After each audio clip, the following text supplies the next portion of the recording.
First ever factory outlet Mukunda jewellery KPHB Kothapet Khammam Somajiguda Hanamkonda. నమస్కారం. విష్ణు పురాణం 15వ భాగంలోకి వచ్చాం. సముద్రానికి సాగరుడు అనే పేరు ఎలా వచ్చిందో సగర చక్రవర్తి కుమారుల చరిత్రతోటి తెలుసుకున్నాం. అయితే పరాశరులు ఇంకా తర్వాత కథలు చెప్తున్నారు.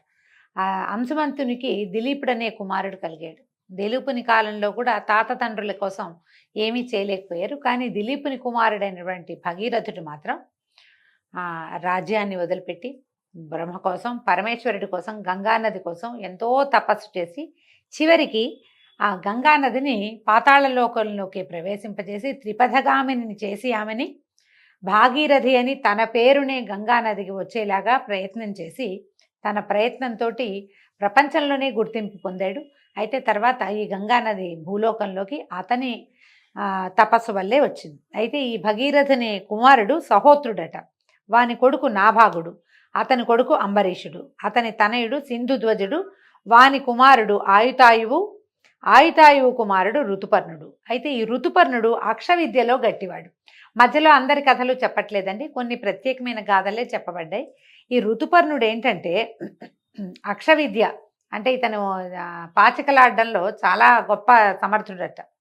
ఈయన ఏం చేశాడు, జూదంలో ఓడిపోయి దుర్దశలో ఉన్న నలుడికి నలచక్రవర్తికి ఆ విద్యని అక్షవిద్యని ఉపదేశించి తిరిగి రాజ్యాధికారం వచ్చేలాగా చేశాడు. ఈ ఋతుపర్ణుడికి సర్వకాముడు, అతనికి సుదాసుడు, అతనికి మిత్రసఖుడు అని కుమారులు ఉన్నారట. ఈ మిత్రసఖుడు రాజ్యం చేస్తూ ఒకసారి వేటకు వెళ్ళి భయంకరంగా గాండ్రిస్తున్నటువంటి 2 పులులను చూసి ఇట్లా అనుకున్నాడట, ఈ క్రూర మృగాల గాండ్రింపుల చేతనే చుట్టుపక్కల ఎక్కడా ఏ మృగము లేదు, బెదిరి ఎక్కడికో మరింకో అడవికో వెళ్ళిపోయి ఉంటాయి అని అనుకుని ఏం చేశాడట, ఒక పెద్ద బాణంతో, మహాబలమైన బాణంతో ఒక దానిని పడగొట్టాడట. పడగొడితే అది రాక్షసాకారంతో పడిపోయిందట పులి. యాక్చువల్గా అవి పులులు కాదనమాట, నిజానికి అవి రాక్షసులు, కానీ పులి రూపాలలో క్రీడిస్తున్నాయి అవి. ఎప్పుడైతే ఇతను ఒక పులిని పడగొట్టాడో రెండో పులి ఏం చేసింది, రాక్షసాకారంలోకి మారిపోయి నా తోటి పులిని పడగొట్టావు, దీనికి ప్రతిక్రియ చేస్తాను చూడు నీకు అని రాక్షసాకారంతో వెళ్ళిపోయింది. ఇతను రాజు ఆశ్చర్యపడి అప్పుడేం చేయాల, నీ పని పడతా, నీ అంతు చూస్తా అని చెప్పి మాత్రం వెళ్ళిపోయింది. రాజు ఆశ్చర్యపోయి నగరానికి వెళ్ళిపోయాడు. కొన్నాళ్ళు అయ్యాక ఈ సౌదాముడు కులాచారుడైన వశిష్ఠుడు పురోహితుడుగా యజ్ఞం చేశాడట. అయితే కొన్నాళ్ళ తర్వాత ఈయన తన కులాచారుడైన వశిష్ఠుడు పురోహితుడిగా ఒక యజ్ఞం చేశాడు. ఆ యజ్ఞం అయిపోయిన తర్వాత వశిష్ఠుడు అనుష్ఠానార్థం దగ్గరలో ఉన్నటువంటి ఒక నదికి వెళ్ళాడట. ఆ అడవిలో ఆ సమయంలో ఆ నది దగ్గరికి పగబట్టి వెళ్ళిపోయిన రాక్షసుడు వశిష్ఠుడిగా మారి ఇక్కడికి వచ్చాడు. రాజా, యజ్ఞం అయిపోయింది, ఇక నాకు భోజనం నరమాంసంతో భోజనం పెట్టించు, ఇదే నా కోరిక అని అన్నాడు. రాజు ఆశ్చర్యపోయాడు, వశిష్ఠ మహర్షి ఇంత మాట అడుగుతున్నాడు ఏమిటా అని. సరేనన్నాడు. మరి ఆయన అడిగినప్పుడు కాదనకూడదు కదా. సరే, రాక్షసుడు వంట వండటానికి వంట కూడా దానికి సరేనన్నాడు. ఇంకేం చేయలే. ఆ వంటవాడు ఏం చేశాడట, ఒక మనిషిని చంపి వండి ఒక బంగారు పళ్ళెంలో పెట్టి రాజు దగ్గర పెట్టి వెళ్ళిపోయాడు. ఇది చూడండి, రాక్షసుడే వశిష్ఠుడిగా మారి రాజు దగ్గరకు వచ్చాడు, వంటవాడుగా మారి వంట కూడా వండి తెచ్చి ఇక్కడ పెట్టాడు. ఇప్పుడు అసలు వశిష్ఠుడు వచ్చాడనమాట. ఈయన భోజనానికి వచ్చి కూర్చునేసరికల్లా గురువుకి తెలియకుండా ఇతను ఏం చేశాడు, ఈ రాజు అతనికేం తెలుసు, మారిపోయాడు వశిష్ఠుడు, ముందు వచ్చిన వాడు వేరు, తర్వాత వచ్చిన వాడు ఇంకొకరు, అది తెలియక నరమాంసం, దీనిని నరమాంసాన్ని గురువు గారికి వడ్డించాడు. వడ్డించేసరికల్లా ఈ ముందు గది తెలియని వాడై చేశాడా చెడపని అతనికి అర్థం కాల, తెలీదు ఏం జరిగిందో.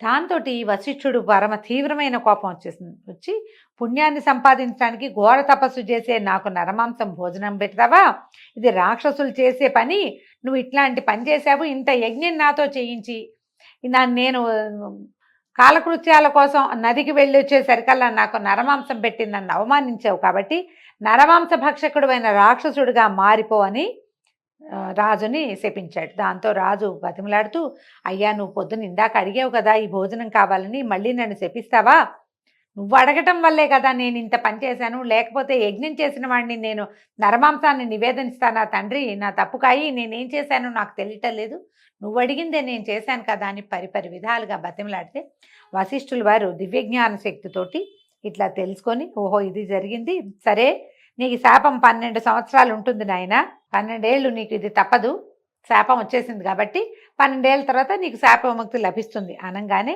రాజు అన్నాడు, ఒప్పుకున్నాడు. కానీ ఏమన్నాడు, నిరపరాధిని నేను, నన్ను నిష్కారణంగా శపించావు, ఇక నుంచి నువ్వు సూర్యవంశీయులకి ఆచార్యుడు కాక విచారిస్తూ ఉందువు గాని అని ప్రతిశాపాన్ని పలికాడు. కోపం తట్టుకోలేకపోయాడు రాజు కూడా.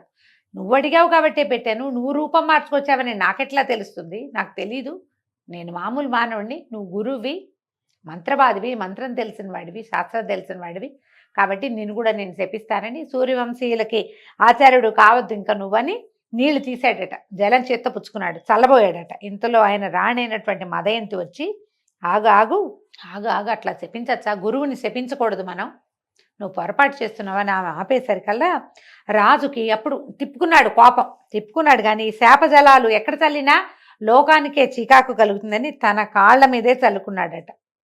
ఇంకెక్కడ చేయలేక భూమిని అంటే ఎవ్వరికీ ఆ కల్మషం తగలకూడదు అనుకుని తన పాదాల మీదే చల్లుకునేసరికల్లా ఏమైందట, వెంటనే అవి పాదాలు నల్లగా అయిపోయినాయట, మాడిపోయినట్టు అయిపోయినాయి, పాదాలు కళాకాంతి లేకుండా అయిపోతే అప్పటి నుంచి ఆయన పేరు కల్మాషపాదుడయ్యాడట ఆయన. అయితే ఈ కల్మాషపాదుడయ్యి గురువు శాపం వల్ల ఈ రాజు రాక్షసుడై రాత్రివేళ అడవుల్లో ఉండి వచ్చేపోయే నరులని చంపుతూ వారి మాంసాన్ని భక్షిస్తూ పగలు నరుడుగా కూడా ప్రవర్తించేవాడట.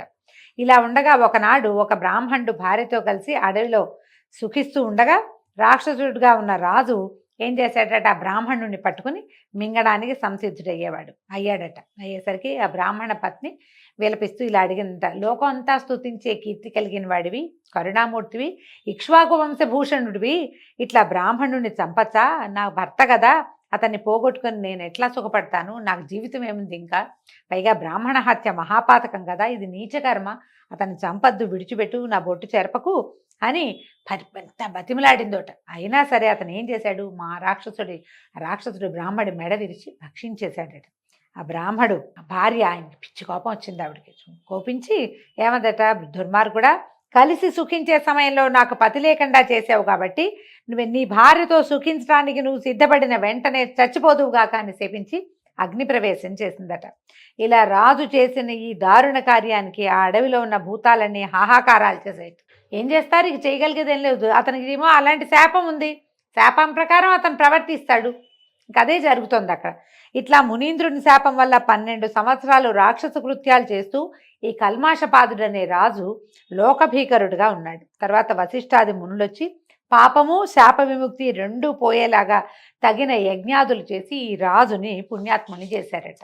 తర్వాత ఈ 12 ఏళ్ళు గడిచిన తర్వాత ఈ యజ్ఞం వల్ల అన్నీ పోగొట్టుకుని నార్మల్గా అయ్యి ఈయన రాజ్యపాలన ఆరంభించాడు. ఒకనాటి రాత్రి పట్టమహేషైన మదయంతి దగ్గర చేరుకోగా ఆనాడు అడవిలో బ్రాహ్మణ పత్ని పలికినటువంటి ఆ మాటలు విని, ఈ శాపం ఉంది నాకు, నేను భార్య దరి చేరకూడదు, నేను మరణిస్తానని చెప్పి వెళ్ళిపోయాడు. విచారగ్రస్తుడుగా అయిపోయాడు. ఆయన ఏం చేయాలో తెలియదు. అలా కొంతకాలం ఉన్న తర్వాత సరే ఈయనకి సంతానం లేదు, ఏం చేయాలి, సంతానార్థం ఆలోచించి వశిష్ఠుడిని ప్రార్థించి నాకు సంతానం కలగాలి, నా భార్యకి పట్టపురానికి లేకపోతే నా రాజ్యానికి ఉత్తరాధికారి ఉండరని ఆ భార్యని వశిష్ఠ మహామునికి అప్పచెప్పారట. ఈ మునీంద్రుడు మదయంతిని ఆదరంగా చూసి అసామాన్యమైన శరీర బలము పరాక్రమము కలిగిన కొడుకు పుడతాడని దీవించి వెళ్ళిపోయాడట. మదయంతి గర్భాన్ని 7 సంవత్సరాలు భరించిందట. ఆమె 7 ఏళ్ళు గర్భవతిగా ఉంది, పురుడు కాలేదట. అయితే ఏం చేసిందట, ఎప్పటికీ పురుడు కాకపోయేసరికల్లా ఆవిడ విసుగు పుట్టిపోయిందట. ఒకనాడు ఒక ఉద్యానవనంలో కూర్చుని అశ్మము అంటే ఒక రాయితోటి గర్భాన్ని పొడుచుకునేసరికల్లా ఆ దెబ్బకి డెలివరీ అయిపోయింది, ఆమెకు ప్రసవం అయిపోయిందట. వాడిని అశ్మకుడు అని పేరు పెట్టాడట. పేరు పెట్టాక క్రమంగా పిల్లవాడు పెద్దవాడయ్యాక ఈ కల్మాషపాదుడు రాజ్యాన్ని వాడికి అప్పచెప్పి తను మాత్రం వనవాసిగా వెళ్ళిపోయాడు అడవికి. ఆయనకి సంతానం కలగల, ఆయన భార్యా వియోగంతో ఉండేవాడు, భార్యతోటి కలిసేవాడు కాదు. ఈ అశ్మకుడు ఎంతో చక్కగా పరిపాలన చేసి మీ అందరి మెప్పు పొందాడట. ఆ రాజుకి ఒక కుమారుడు కలిగాడు, వాడి పేరు మూలకుడట.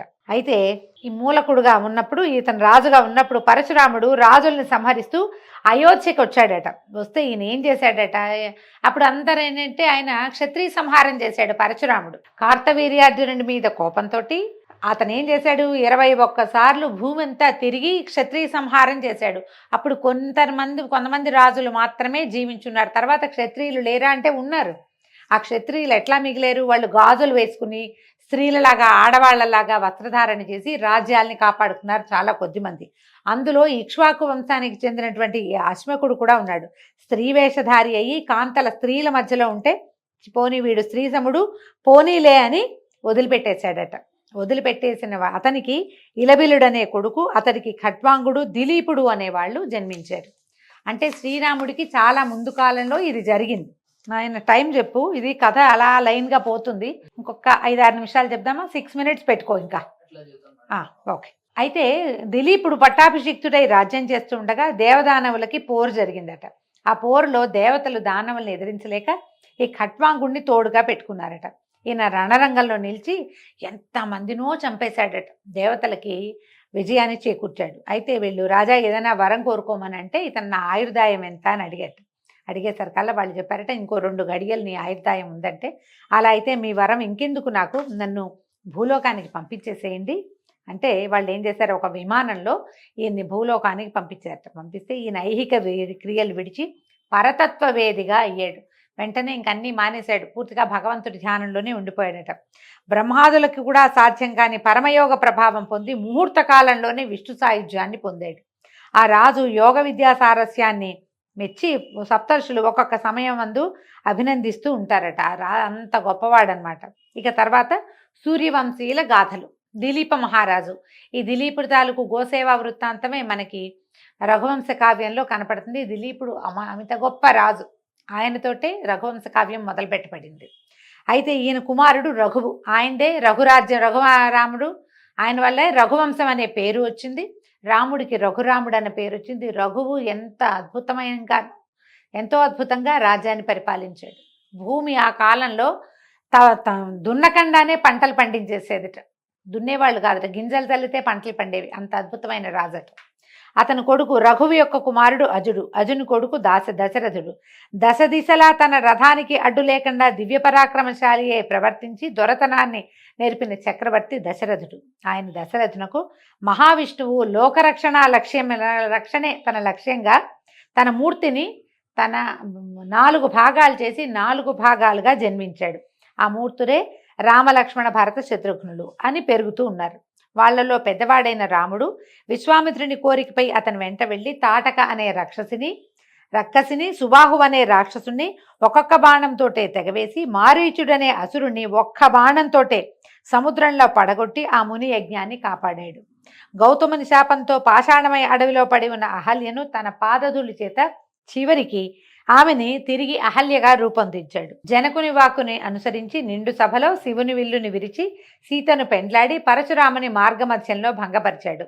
తన తల్లిదండ్రుల ఆజ్ఞను అనుసరించి సీతతో తమ్ముడైన లక్ష్మణునితోటి వనవాసం చేసి ఋషులను దేవతలను కూడా రాక్షస బాధల నుంచి విముక్తుని చేశాడు. విరాతుడనే వాణ్ణి హతమార్చి శూర్పణఖ అనే రాక్షసకాంతను అదరగొట్టి కరదూషణాది రాక్షసులను దారుణ రణధరణిలో తెగనాడి కబంధుని ఖండించి వానరరాజైన వాలిని పడగొట్టి వాలి తమ్ముడైనటువంటి సుగ్రీవుణ్ణి వానరరాజుగా చేశాడు. రామాయణం కథ అంతా బ్రీఫ్గా చెప్తున్నారు, సింపుల్గా. రావణుడు మోసగించి ఎత్తుకుపోయిన తన భార్య అయిన సీతను తెలుసుకొని రమ్మని హనుమంతుని పంపగా మారుతి వెళ్ళి లంకలో ప్రవేశించి సీతను దర్శించి లంకను కాల్చి రావణునికి బుద్ధి చెప్పి కలత కలిగించి తిరిగి వచ్చి సీతావృత్తాంతాన్ని రాముడికి తెలియజేశాడు. ఆ తర్వాత వానరరాజు సుగ్రీవుడు రప్పించిన వానర సైన్యంతో బయలుదేరి సముద్రంపై కొండలతోనూ చెట్లతోనూ ఆనకట్ట కట్టించి ఆవలకు చేరి లంకలో ఉన్న రాక్షసులను అనేకులను శ్రీరాముడే యమునింటికి అతిథులుగా చేశాడు. రావణ కుంభకర్ణుల శిరస్సులను యుద్ధభూమికి బలిచేసి అగ్నిసాక్షిగా నిరపరాధి అయిన సీతను గైకొని రావణుని తమ్ముడైన విభీషణుని లంకాధిపతిగా పట్టాభిషిక్తుణ్ణి చేసి తమ్మునితోనూ భార్యతోనూ సుగ్రీవాదులతో పుష్పక విమానారూఢుడై అయోధ్యకి తరలివచ్చాడు. శ్రీరాముడు రాజ్యం చేస్తుండగా లెక్కకు మిక్కిలిగా గంధర్వులు లోకాలకు చీకాకులు కలిగించగా భరతుడు వారిని ఎదిరించి తెగనాడాడు. అలాగే శత్రుఘ్నుడు మధుబనంలో లవణాసురుణ్ణి సంహరించి వాని స్థానాన్ని కైవసం చేసుకున్నాడు. ఇలాగా ఆ 4 అన్నదమ్ములు దుష్ట శిక్షణ శిష్టరక్షణ చేస్తూ చిరకాలం హాయిగా గడిపి చివర కోసల రాజమందున్న అన్ని వర్గాల వారితోటి పరలోకానికి వెళ్ళిపోయారు.